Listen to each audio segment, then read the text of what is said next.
Hi Arun, thank you so much for joining me. We have with us Australian limited overs captain, Australia's ODI cricketer of the year, and the captain of number one T20 team at the moment. Arun, firstly, how was the lockdown period for you? Did you miss the game and have you resumed practice? Because in Australia, state sides have already started practice. Yeah, it was certainly tough. We're obviously meant to play two extra ODI matches and three T20s against New Zealand, so that was unfortunate that we couldn't play them. It was something that we were very much looking forward to, especially after being 1-0 up in the series in the ODIs. That they're a very tough team to beat. So, but you know what, the health of everyone around the world and our countrymen here in Australia is most important, and New Zealand obviously. But it's been actually pretty good. If you can take away all the cricket that we've missed, it was still been really good to be able to be at home with my wife and just spend a little bit of extra time, which is something that we don't get to do all that often. We tend to spend a lot more time in hotels and airports and at cricket grounds than we do with our family. So if a good thing can come out of it, it's been that we've been able to be at home. And as for training, started back with Victoria this week. We just a lot of gym stuff and things that we haven't really had that much access to. It's just guys have just been running and doing their own fitness programs, but haven't been hitting too many balls so far, but I'm definitely missing it. I find myself walking around the house with a bat and just waving it around and shadow batting down the hallways of my house more and more every day. Okay, Aaron, as we speak, England and West Indies have confirmed that they will resume cricket and it will be the first international series to start after the COVID-19 halt. So, what's your take on that? And because there were a lot of questions regarding the biosecure environment, whether the players will be safe or not, especially about the COVID substitute as well. So, what's your take as an Australian captain, as a cricketer? What's your take on the international cricket resuming and the changes in cricket? Saliva ban. There has been a lot of debate on it that it will shift the balance towards the batsman even more. So, what's your take on all those changes which are we are expecting to witness in the cricket world now? Yeah, I think as soon as we can get back to playing international cricket, the better, regardless of who's playing. I think that the game for us to keep growing needs to be played, regardless of whether it's Australia, India, England, Pakistan, West Indies. I don't think that matters at all. I think what is most important is the health of everybody around the world. And if the medical experts are saying that there's the biosecurity hubs, I guess, are up and ready to go, then that's fine. There's no issue with playing. If we got a call tomorrow and said that everything's safe and we can go and play somewhere, every player would jump at the chance to be able to do that, to get out and represent our country and I suppose get the game worldwide going again. I think one thing that has been most frustrating for people who have been isolated, which has been everyone, is just the lack of live sport. There's been no sport, whether it's football, soccer, baseball, cricket, everything. I think we're just craving any kind of sport. So the sooner that can happen, the better. But obviously, we're all taking in our own countries, we're taking advice from the medical experts, and as soon as they say it's fine to go, I think that everyone will jump at the chance. As for the bat versus ball conversation, I think that yes, it's going to make a bit of a change. I don't know how long it's going to go on for, whether it's a permanent measure, what other substances can be used. I know that there's different companies around the world saying that they can manufacture a product that can be used instead, and that's fine. I think that the important thing is the contest between bat and ball being as equal as possible. I think if it's outweighed either way, whether the ball dominates too much over a long period of time or the bat dominates, then people lose a bit of interest. It's not as exciting to watch. So from my point of view, I would love to see something happen. I'm not sure what the answer is. There's people much more qualified than I am to make that decision. But whatever the decision might be, I think that there has to be a real balance between bat and ball. Otherwise, it becomes a one-sided contest and not that exciting to watch. But yeah, what that is, I'm not sure.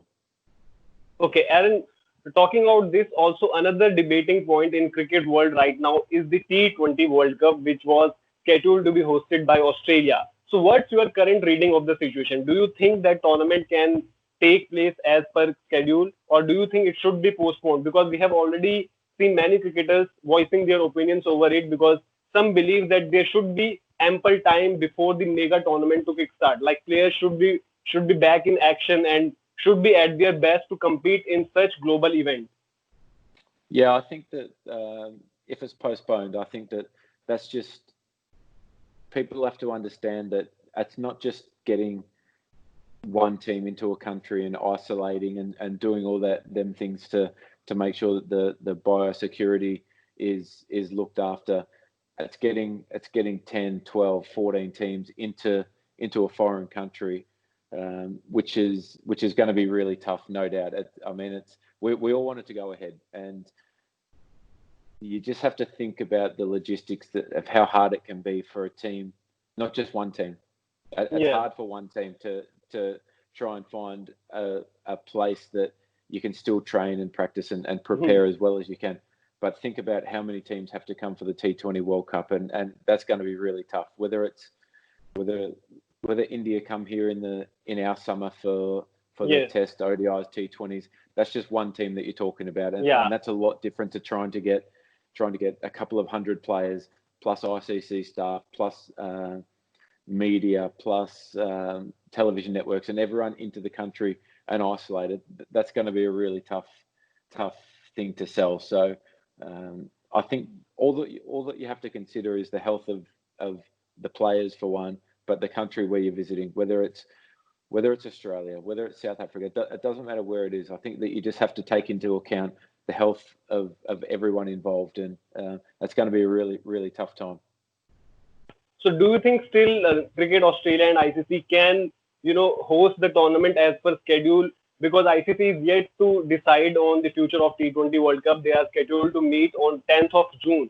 So do you think if a decision they are thinking about any particular decision, they should make it public so that players, teams, organizers, they all know that what is going to happen exactly, not the doubt or, there's no clarity. Yeah, I think once they make that decision, regard if it's on or if it's off, I don't think it's going to make any kind of difference. But as soon as they know, I'm sure that they'll pass that on to the public and to the players and the boards and everything. I don't think that there's going to be any hiding away from the fact that it's a huge decision, no doubt. And I know as a player, as a captain, we want the tournament to go ahead. How realistic is that to go ahead? I'm not sure. I don't know the percentages, but I'm no doubt that as soon as that decision is made, that we'll all be made aware. Okay, so if T20 World Cup doesn't go as per schedule, there are talks that BCCI might take that time to conduct the Indian Premier League. So what's your take on it, the Indian Premier League happening during that particular window? And also, you will become the first player to feature for 8 IPL teams. We all know the banter with Tim Payne and you had during the India-Australia series that Virat doesn't like you. Now, finally, you will be in Virat Kohli's team. So what's your take on the IPL happening if there is no T20 World Cup and IPL happening at that time? Well, I think around the world, regardless of whether it's IPL or whether it's any other competition, I think that we just have to focus on getting cricket back playing. That's the most important thing, is that cricket is back playing in as I suppose in as normal or as real circumstances that we can have, and of course every player loves being a part of the IPL. It's such a huge competition. You're playing against the best players in the world for 14 games, whether that's 14, whether it's 10, I'm not sure, but it's such a great competition. I don't know, as a player, you really test yourself against that competition, because there is the best players in the world day in, day out. There's nowhere to hide. If you've got a weakness, they'll find it out in that time. So it's really important that you embrace that. And I think there's going to be a lot of compromise between different countries in terms of if players are available, if they're not, what's best for our competition as Australians, what's best for India, what's best for England. I think that there's going to be a lot of compromise over the next 1 or 2 years to make sure that when everything is over, when coronavirus or COVID-19 is I suppose it'll never be a thing of the past, because we'll remember this forever. But when that's in the background and maybe there's a vaccine or something, that cricket is in a better place than what it was a couple of months ago. I think that's all we've got to focus on, is making sure that cricket is in a better place, or as good a place as it possibly can be. And there's going to be a lot of compromise from a lot of different countries, a lot of different people along that way. But as long as we can get it to a point where it is as healthy as it can possibly be, that's the most important thing. So Aaron, how excited are you to join forces with Virat Kohli? You have played for so many IPL teams. So are you looking forward to join forces with Virat, the way he bats, arguably the best batsman in modern era? So how excited are you to joining forces with Virat Kohli? And also I want to ask you, because you have played for so many IPL teams and you like to open the innings, but in IPL we have seen you bat in the middle order. So what you as an individual wants the role in the team, as an opener, or are you ready to adjust as per team's requirement? Yeah, I can't wait to play with Virat. I think, having played against him so much, I've never played with him in any team. To play against him is really tough. It's something that you always, again, as a player, you love challenging yourself against the best, and no doubt he's as good as anyone I've ever played against. So I think to have the opportunity to play with him, learn from him, whether that's captaincy, batting, leadership, everything that he's about. I think that can only improve my game, improve me as a captain, as a leader. I think one thing you're always looking out for is people to learn from, and he's been captain of the Indian cricket team, which is as big a job as you can possibly have when you've got 1.4 billion people hanging on every decision that you make. There's a lot of responsibility there. So I think that the job that he does and how he manages himself and how he's taken his game to a new level under his own, while leading the team, I think is brilliant. So I can't wait to play with him. The other question about where I would prefer to bat, again, it's an easy decision. I think if you turn up to a team and there's two openers and there's a hole in the middle order, you just want to do what you can to win a game for the team. I don't mind if my job is batting at number 7, whether it's opening the batting, whether it's at 3, 4, 5. It is irrelevant where I bat personally. It's about what is the best for the team, and some that can change against different opposition. That could change game to game, whether different matchups and different strategies are more. They change depending on the opposition. I think that if that means that my best chance of being successful, which give the team the best chance of winning, is batting at 5 one game or opening the next game, or I don't think it matters one bit. I think it just comes down to what is the best for the team, and I know that's a very straight down the line answer, and it's not really given an answer, but it's the truth. You just want to do whatever you can do to win the game for the team. I don't care if I have to bat 11. Honestly, it just comes down to the team and what the team needs to win.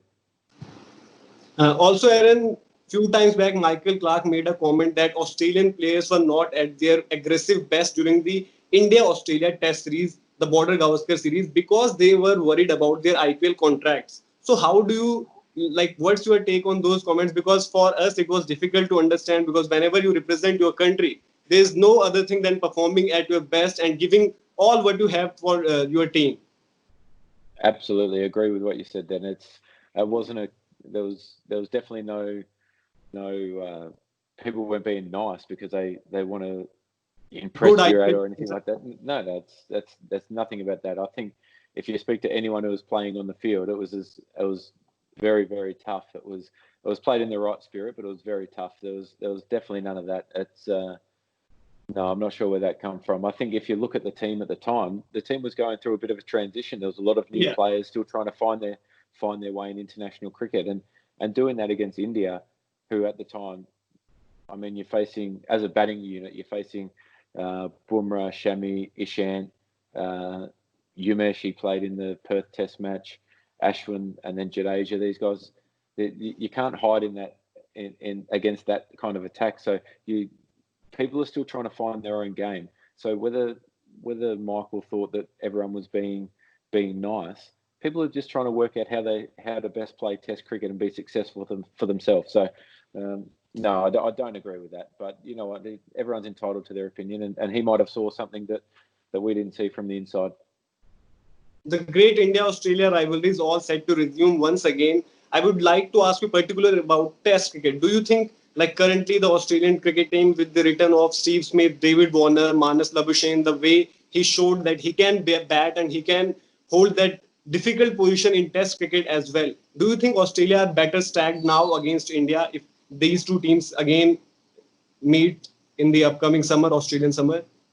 Yeah, absolutely, no doubt. I think if you take arguably the best Test batsman of a generation, Steve Smith. I mean, his record is extraordinary. You look at where he's got his runs. He gets a lot of runs in Australia, but the way that he played last time in India on some wickets that were very difficult to bat on, they were spinning huge from day one. In England, when the ball's seaming and then spinning later in the game, I think that's if you put him in any team, you're going to be a better team. So you take him out of the Test team that played last time against India and Australia. David Warner, his record averaging close to 50 opening the batting, it's extraordinary. At a strike rate in the mid 60s, 70, 75, something like that. They make the team better. They also add a bit of people also walk a little bit taller when they're playing as well, because you've got the confidence in each other. They give each other confidence. They give everyone else around them confidence. So I think that yes, I think it'll be a very, very good series and one that I would not miss watching for the world. I'd love to play it. I think that's a bit unrealistic, but watching it will be as good a Test cricket as you'll ever see, I think. And you spoke about Steve Smith. How do you see this battle between Steve Smith and Virat Kohli? I would like to ask you in particular about Test cricket and then overall. What do you personally feel that Steve Smith versus Virat Kohli battle is all about? Because in Test cricket, we have seen that they are neck to neck. 1 week after ICC ranking, Steve Smith has at number one.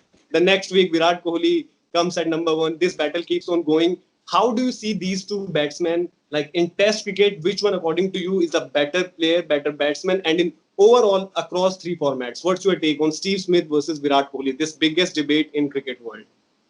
Well, I think in Test cricket, what is unbelievable about both of them is their record, both home and away. Obviously, Virat had a tough series a few years ago in England against Jimmy Anderson, but then he come back last time and dominated that series.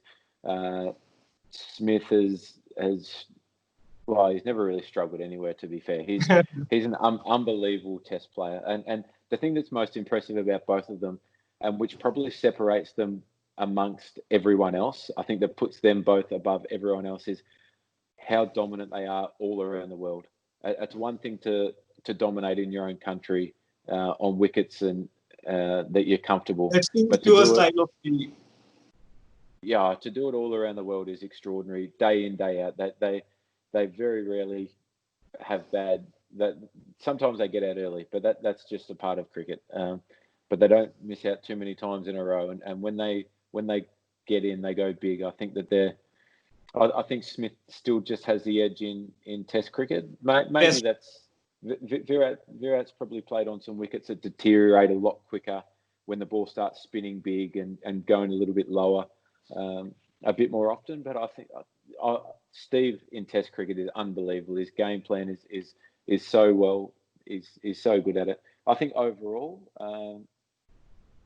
Virat's one-day cricket, I think that by the time he finishes his career, he'll be the best one-day player of all time, if he isn't already. I mean, playing against him for so long, it's difficult, but at times it's also beautiful to watch. I mean, it's like playing against anyone who's the best of the best, regardless of whether it's Virat, whether it's Rohit, whether it's watching David Warner, Kane Williamson, these guys. When the best are on, and they're really on, it's great to watch. It's so frustrating trying to play against them, but at the same time, it's so good to watch. It's almost, at times, you feel like you're admiring their batting while you're playing against them, which it's great to. I think the Virat will be the greatest one-day player of all time by the time he finishes. If not, he isn't already. I mean, Sachin got more hundreds and more runs, but the way that Virat constructs run chases and is there I think the amount of hundreds that he's got in winning run chases is extraordinary. So T20, Virat probably has the edge over Steve just a little bit, just because he's probably played a bit more cricket. Yeah. But the versatility of both of them in T20 cricket, to be able to be the guy who anchors the innings and sees the team home, or come out and be really aggressive, ultra aggressive, play that really high strike rate game from ball one. That's probably what sets them apart from a lot of players around the world over all three formats, is that they're so adaptable to any conditions. They have a game plan, they stick to it, and it's successful more often than the next person. And that's just what separates them. I think overall it just comes down to you know, you'd love to have either of them in your team, whether it's Virat, whether it's Steve. You would pick either of them in any three of your teams, just because they get the job done more often than not, and they're bloody good.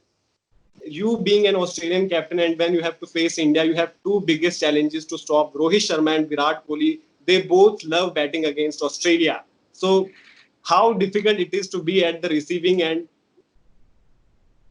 Well, it's very difficult, but also you can't afford to take your mind off Shikhar. Shikhar's someone who's always played very well against Australia. I mean, if you put too much of your focus on Virat and Rohit, then Shikhar scores so fast, and at the top of he scores so freely and all around the ground that you can't afford to take your focus off him. So you have to do your planning and preparation for all of them. I mean, if you get Rohit and Shikhar out early, then you've got Virat and who's been batting for Shreyas Iyer. Shreyas. And if you get Virat, then you've got KL, then you as well, who's coming in the form of his life for the last 18 months. I mean, his form in white ball cricket has been extraordinary. So you can't put too much emphasis and too much focus on one, because there's so many. And then if you get all of them out, then you've got Dhoni or Rishabh or whoever's keeping at the time. You got these guys, so you have to, and it's like playing against England. If you get Jason Roy and Johnny Bairstow out early, then you have Joe Root to anchor the innings. Then you've got Owen Morgan. Then you've got Moeen Ali, Ben Stokes, Josh Butler. Like you can't just put too much emphasis on one or two players. Yes, their records suggest that they're the best players, but as soon as you take your focus off somebody else, then you'll get hurt. So it's about doing your planning and preparation and having really clear plans with the top 7 batters in most teams now. I mean, it's not just 2 or 3 players. It's the top 6 in particular, and the 7 generally, that they can do some serious damage against you as well. You spoke about MS Dhoni, and there are a lot of speculations regarding his retirement as well. What do you think? Do you think MS Dhoni still has cricket left in him, and he can still perform at the highest level even now? Because he was out of action since the semi-final. I'm not sure. I don't know. I honestly don't know about what MS has been doing, but he's a great player. Jesus, great player. Love watching him play. But I can't answer that because I just don't know I don't know. Finch, my last question is, if you have to pick one Indo-Australia ODI 11, what would be it like? What would be your India-Australia combined ODI 11? Of all time? Of all time. India-Australia all-time ODI 11. Wow. I might upset some people. Or else, to make it easier, let's pick players with whom you have played with or against. You can pick an 11 from those set of players.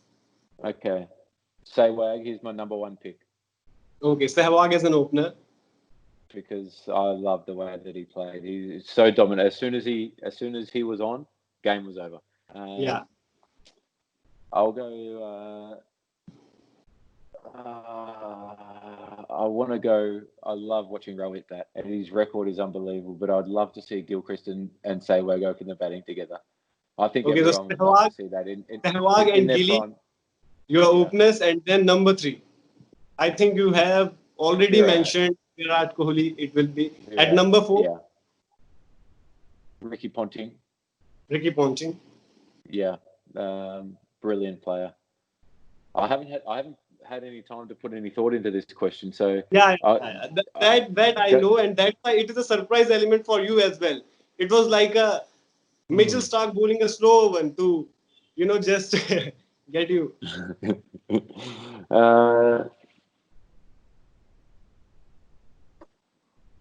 Hold on. Let me go back. Sehwag. Sehwag and Gilly. Then Sehwag, 3 you have Gilchrist. Kohli. Then you have Ricky Ponting. I'll go Ponting at 3. Ponting at 3. Sorry, Ponting at 3. Virat at 4. Virat at 4. I didn't play with or against Gilly and Sehwag, but Ponting. I grew up watching all of them guys.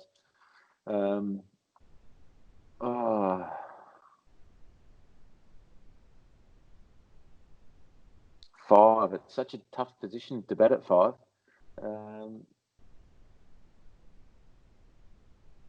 6.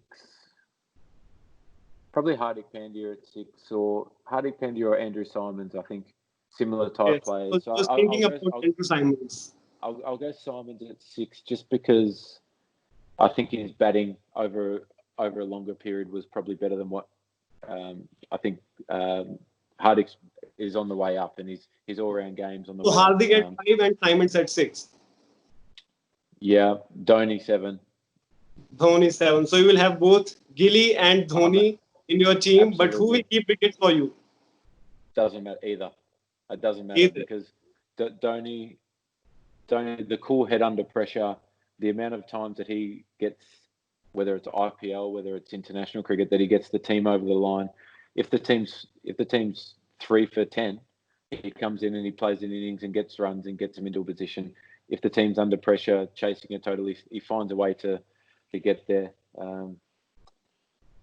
Now you have to pick your 8, 9, 10, 11. You have 4 bowlers. I won't pick them in this order, but this isn't the batting order, but I'll say Brett Lee, Bumrah. Brett Lee and Bumrah. My spinner, whether it's one person that had a lot of success, Brad Hogg. He had a lot of success, whether it's Brad Hogg, Harbhajan, Jadeja to bat at 8, that extra batting. Glenn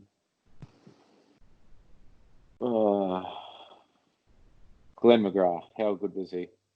McGrath. Yeah. McGrath, Lee, Bumrah. See, one spinner. I'm gonna say. I don't know. I think. I don't know. It's too hard. This so team is too hard to pick. If you give me some more time, I would come up with a team for you. But yeah, I'm just going on people that I loved watching play. Yeah, I love watching Gilly, Sehwag, Ponting, Virat. Ponting. Yeah, I love watching them play. It's probably not the best team that you could come up with, but yeah, I just loved how they played. They were all aggressive players, all attacking. Okay. But they all got big runs, and when they were successful, the team won more often than not. You know what? Come back to me, and I'll send you a text with the team that. Sure. I will then wait for your combined 11. The spinner spot is missing, and it gives us an opportunity to speak once again about cricket and other things. Thank you so much, Aaron, for taking your time out.